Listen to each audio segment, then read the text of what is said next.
Fresh out of college with my business degree, I found myself back in my childhood home.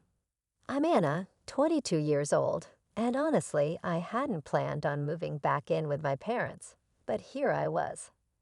The job hunt didn't take long. Thankfully, within a week, I landed a position at Davidson Marketing with a pretty decent salary and promising performance bonuses. That evening, over Mom's meatloaf, I shared my good news. I figured I'd stay here for about 3 months, save up some money, and then get my own apartment. The clinking of forks against plates stopped abruptly. Mom and Dad exchanged one of their looks, the kind that always meant trouble. Moving out? Mom set down her fork. Anna, you know I can only work part-time at the library because of my back problems. Dad cleared his throat. And things aren't great at the plant. There have been rumors of layoffs. We could really use your help with the bills. Mom added softly, and you wouldn't have to pay rent here.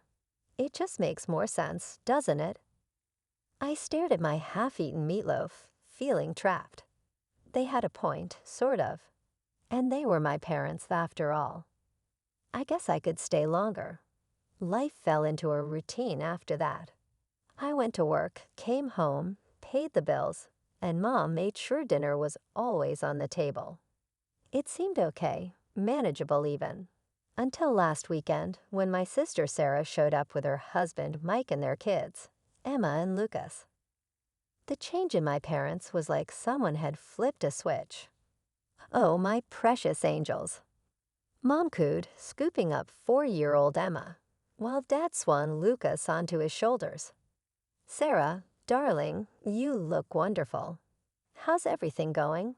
Tell us all about what you've been up to. I stood in the doorway, watching as my parents fawned over their eldest daughter and her perfect little family. The way they hung on her every word, asking for details about the most mundane things. How her garden was doing, what new words Lucas had learned, how her book club was going. They'd never shown that kind of interest in my life. Not even when I made Dean's List or won the business school's leadership award. Anna, be a dear and put on some coffee. Mom called over her shoulder, not even looking my way as she bounced Lucas on her knee. Standing in the kitchen that day, listening to my family's laughter from the living room, I couldn't help but think back to how things had always been this way. Sarah, 7 years my senior, had always been the star of our family show while I was relegated to the role of supporting cast. I remember sitting at the same kitchen table when I was 11, showing Mom my Strata report card. She barely glanced at it before returning to her conversation with Sarah about college applications. "That's nice, Anna," she said absent-mindedly, waving me away. "Sarah, honey, which universities are your top choices?"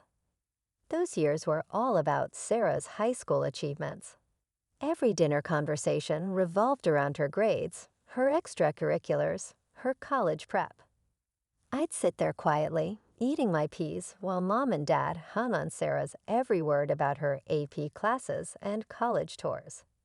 Everything changed even more dramatically when Sarah got accepted to university. I was 11 at the time, and I still remember that dinner conversation like it was yesterday. "We're so proud of you, sweetheart," Mom had exclaimed, tears in her eyes. "We'll make it work, won't we, Robert?" Dad nodded solemnly. "We'll take out a student loan. Our Sarah deserves the best education possible." A week after Sarah left for college, they sat me down for a different kind of talk. "Anna," Dad said, his voice serious, "we need to tighten our belts for a while. The loan payments and Sarah's college expenses are significant." That's when things really changed. While my classmates got new phones every year, I kept my old flip phone until it literally fell apart. When I needed new clothes, we went to thrift stores instead of the mall. Christmas gifts became practical items like socks and school supplies, but they never forgot to send Sarah money. "Your sister needs to focus on her studies. Mom would say as she wrote another check. We can't let her feel stressed about money. I learned my lesson early. At 15, I joined every club and academic competition I could find. I stayed up late studying, not just for good grades, but for perfect ones. I wrote essays for scholarship competitions until my hands cramped because I knew there would be no student loans for me if they were paid off. I got a full scholarship to State University, and I still remember the look of relief on my parents' faces when I told them they wouldn't have to spend a dime on my education. Meanwhile, Sarah graduated, got a job in Brighton, and quickly married Mike, her college sweetheart. Within 2 years, she had Emma and Lucas, followed shortly after. My parents were over the moon. Their perfect daughter had created a perfect family. Now, every monthly visit turned into the same routine. Sarah and Mike would show up with the kids, and before I could even say hello properly, Sarah would be planning her weekend. Anna, you'll watch Emma and Lucas while we go shopping, right? She'd say, not really asking. Mike and I'd hardly get any alone time these days. The first few times, I tried to suggest that our parents could watch them. Oh, honey, Mom would say, rubbing her back, you know it's hard for me to keep up with young children, and your father needs his rest on weekends. So here I was, spending yet another Saturday watching Frozen for the 100th time with Emma, while Lucas tried to color on my bedroom walls. Sarah and Mike were off having lunch with friends, and our parents were puttering around the garden, occasionally peeking in to ask if I needed anything, as if they were doing me a favor. I tried to console myself with the thought that it was just one weekend a month, just one weekend of being the free, reliable babysitter while everyone else lived their lives. A year passed in this monthly rhythm of babysitting and bills. I had almost gotten used to it, almost. Then came the phone call that would turn my already complicated life completely upside down. I was doing dishes after dinner when I heard Mom's phone ring from the kitchen. I could hear her surprised. Sarah, oh, sweetheart, don't cry. Tell me what happened. Through sobs, Sarah explained that Mike's company had gone bankrupt without warning. They couldn't afford their rent anymore and had no savings. Could we maybe stay with you for a while? Sarah's voice was so loud through the phone that I could hear it clearly. Of course you can, Mom exclaimed without a moment's hesitation. We'll make room. My stomach dropped. I stepped forward, clearing my throat. If they're moving in, maybe this would be a good time for me to get my own apartment. You think I'd suggested burning down the house? Mom looked at me like I'd lost my mind. Hannah, don't be ridiculous. There's plenty of room for everyone, but we're family, Dad said firmly. We stick together during hard times. They arrived the following weekend with 3 cars full of belongings. I spent Saturday morning moving my things into what had been our storage room, the smallest bedroom in the house, barely big enough for a twin bed and a dresser. My old room, which was twice the size, became the kids' nursery because the children needed space to play. Emma, now 5, and 3-year-old Lucas treated the entire house like their personal playground. They ran up and down the hallways, screaming and laughing, while Sarah watched TV at full volume or had loud phone conversations with her friends about how difficult this transition was for her. Emma, Lucas, keep it down. I'd call out when they'd burst into my room for the 10th time, scattering my work papers everywhere. They're just playing, Hannah, Sarah would say dismissively, not even looking up from her phone. Don't be such a grouch. After work, all I wanted was to relax in my room, maybe read a book or watch something on my laptop. Instead, I got to listen to Baby Shark playing on repeat through the thin walls, punctuated by the constant thump of little feet running back and forth, and Sarah's loud laughter at whatever show she was watching. Downstairs, Mike spent his days supposedly job hunting, but mostly I saw him sitting at the kitchen table, scrolling through his phone with a worried expression. The job market's tough right now, he'd say whenever anyone asked, but I'm sure something will come up soon. I lay in my tiny bed each night, staring at the ceiling, listening to the chaos that had become my home, and wondered how I'd let myself get trapped in this situation. But every time I thought about bringing up moving out again, I remembered my parents' reaction and kept quiet. The first utility bill after Sarah's family moved in hit me like a punch to the gut. I stood in the kitchen, staring at the numbers that were almost double what I usually paid. The water bill alone had skyrocketed, not to mention electricity and heating. Looking at my bank account, I realized that my dreams of saving for my own place were quickly evaporating. That evening at dinner, I decided to bring it up. So about the utility bills, I started pushing my peas around the plate. They doubled since last month. I can't keep covering all the bills by myself anymore. It's taking almost my entire salary. Sarah's fork clattered against her plate. Are you seriously complaining about money right now when Mike and I have lost everything? I'm not complaining, I said. I just think we need to figure out a fair way to. I can't believe how selfish you're being. Sarah's voice rose. We're going through the hardest time of our lives, and all you care about is money. Sarah's right, Anna. Mom jumped in. Family helps family. That's what we do. Dad nodded solemnly. Your sister and Mike need our support right now. This isn't the time to be counting pennies.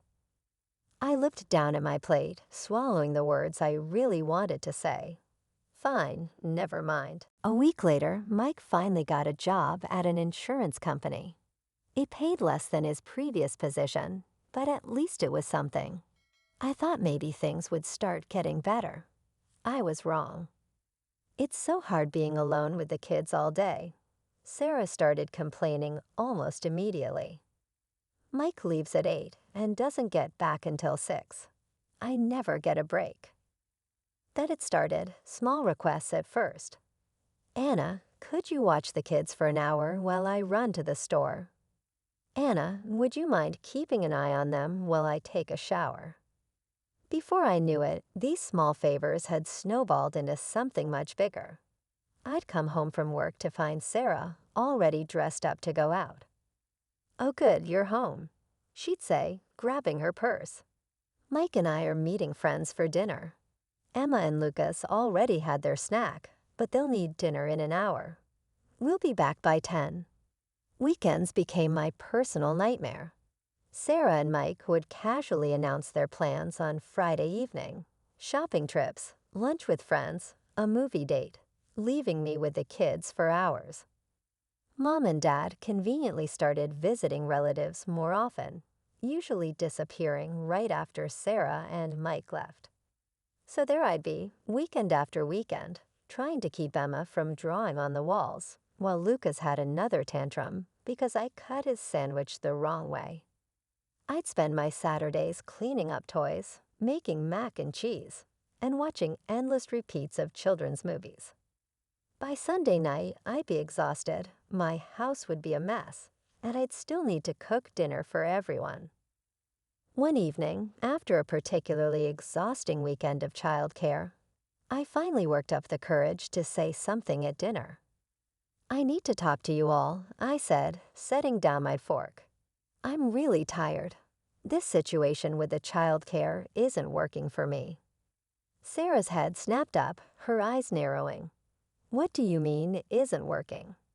Are you saying you don't want to spend time with your own nephews? Mom reached over and patted Sarah's hand. Don't worry, honey.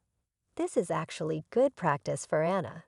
She'll need to know how to handle children when she becomes a mother herself someday. Think of it as training. And just like that, they went back to their usual dinner conversation.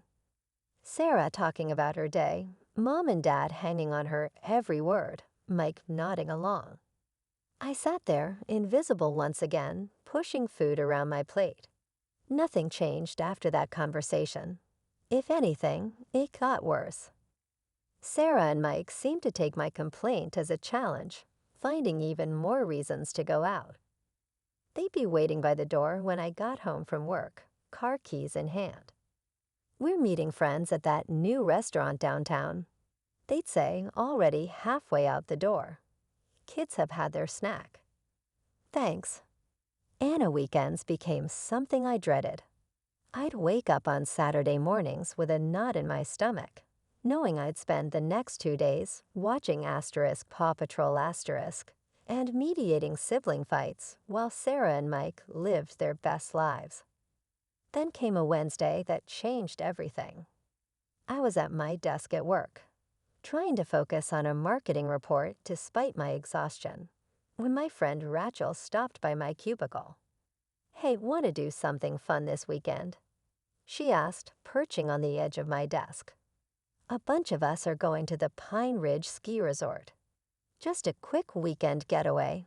Leave Saturday morning, come back Sunday night. The slopes are supposed to be perfect right now." For the first time in months, I felt a spark of excitement. Friday evening, I was in my tiny bedroom packing my duffel bag, actually feeling happy about an upcoming weekend for once. I had just folded my warmest sweater when Sarah appeared in my doorway. "What are you doing?" she asked, eyeing my half-packed bag. "Packing for a ski trip," I replied, rolling up my thermal socks. "Going to Pine Ridge with some friends from work." Sarah's face darkened. "You need to cancel." I looked up, startled by her tone. "What? Why would I do that?" "Because," she said, crossing her arms. "Mike and I are going to Aunt Linda's 60th birthday party in Millbrook this weekend. Mom and Dad are coming too. You need to stay here with Emma and Lucas." I couldn't help but laugh, actually laugh out loud at the sheer audacity of it all. "You're joking, right?" I said, continuing to fold my ski pants. "You can't seriously expect me to cancel my plans because you didn't bother to tell me about yours." Sarah's face turned red. "This isn't funny, Anna. You're being completely unreasonable." "No," I shot back. "What's unreasonable is assuming I'll drop everything at a moment's notice to be your personal babysitter again." Sarah's mouth fell open. She stood there for a moment, sputtering, before turning on her heel and storming out of my room. "Mom, Dad, Mike." I could hear her shouting down the hallway. "You won't believe what Anna is doing." I kept packing, my hands shaking slightly with anger. The thundering of footsteps announced the arrival of the cavalry. My tiny room suddenly felt even smaller as Sarah, Mike, and my parents crowded in. Mom's face was already set in that disappointed expression I knew so well. "What's this about you going skiing?" she demanded, hands on her hips. "Exactly what it sounds like," I replied, zipping up my duffel bag. "I'm going to Pine Ridge Resort with my friends for the weekend." "But you can't," Sarah exclaimed. "We have Aunt Linda's party." "No," I corrected her. "You have Aunt Linda's party." I stopped what I was doing and turned to face them all. Why am I just hearing about this party now? Why wasn't I included in any of the planning? Mom hesitated, looking uncomfortable for the first time. Sarah jumped in, her voice dripping with condescension. "We all discussed it and decided this would work best for everyone. We go to the party, you watch the kids. It's the most logical arrangement." "You all discussed it," I repeated slowly, "without me, and decided what I would be doing with my weekend." "How convenient." "Well, you can't exactly bring small children to a sophisticated party," Sarah sniffed. "Aunt Linda specifically said no kids." I shouldered my duffel bag. "Sounds like a you problem. They're your kids, Sarah. Figure it out." "What's that supposed to mean?" Mike finally spoke up, frowning. "It means exactly what it sounds like. I have plans. I'm going skiing. Your children are your responsibility, not mine." If you can't bring them to the party, either don't go or hire a babysitter. A babysitter, Sarah screeched. With what money? Again, not my problem. I turned to face them all, suddenly feeling stronger than I had in months, maybe years. Let me make this perfectly clear. I am going skiing tomorrow. I am done being your free, convenient babysitter. I'm done having my weekends hijacked, my plans ignored, and my life treated like it doesn't matter. If you need childcare, Sarah, that's your responsibility as a parent. Stop assuming I'll always be there to pick up your slack. The silence that followed was deafening.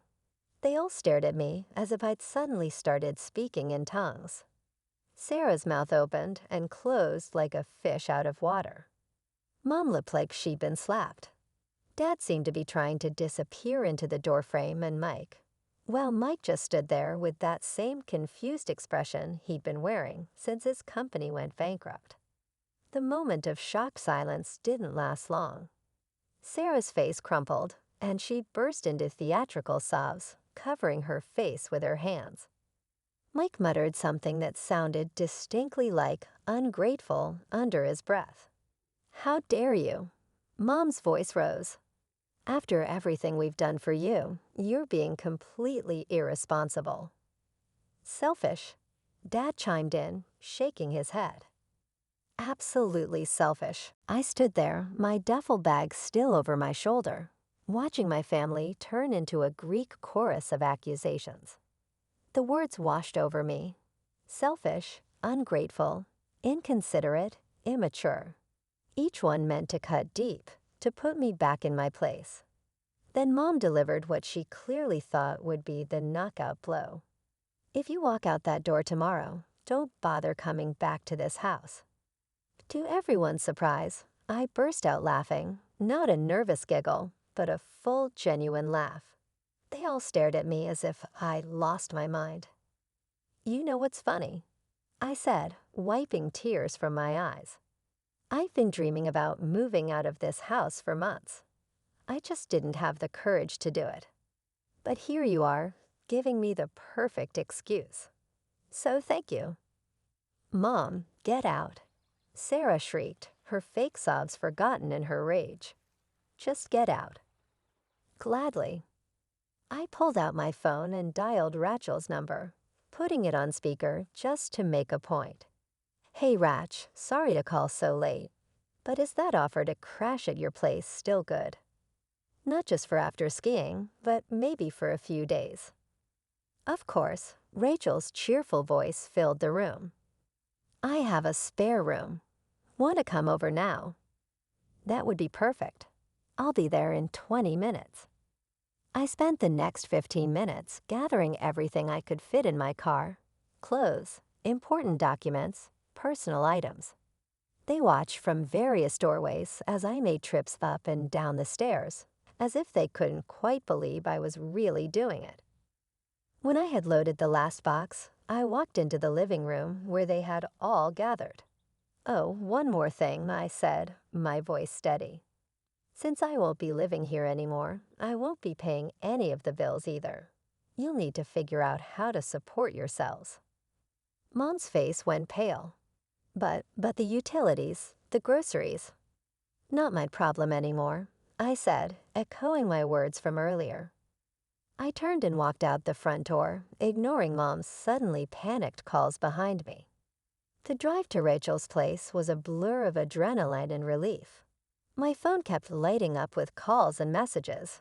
Angry texts from Sarah, guilt-tripping novels from Mom, stern disappointments from Dad. I ignored them all. The next morning, Rachel and I drove to Pine Ridge Resort as planned.